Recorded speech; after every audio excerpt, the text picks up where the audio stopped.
সম্মাননা গ্রহণ করছেন জনাব রায়হানা হক, সম্মানিত প্রধান শিক্ষক, বাঁশগাড়ি ১ নং সরকারি প্রাথমিক বিদ্যালয়, ভৈরব, কিশোরগঞ্জ।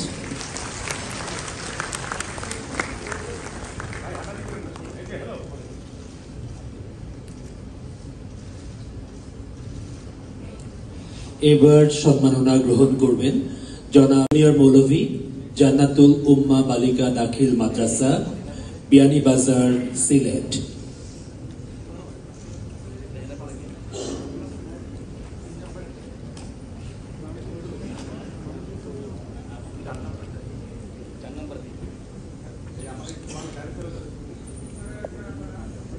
সম্মাননা গ্রহণ করছেন জনাব মোহাম্মদ আতিকুর রহমান, জুনিয়র মৌলভী, জান্নাতুল উম্মাহ বালিকা দাখিল মাদ্রাসা, বিয়ানীবাজার, সিলেট। এরপর মাধ্যমিক সাধারণ ক্যাটাগরিতে জনাব মোহাম্মদ মমিন হাওলাদার, সম্মানিত প্রধান শিক্ষক, ব্রজমোহন বিদ্যালয়, বরিশাল সদর, বরিশাল।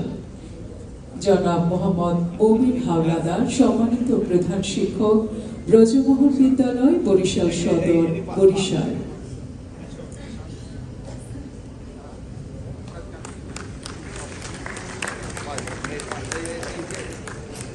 মাদ্রাসা দাখিল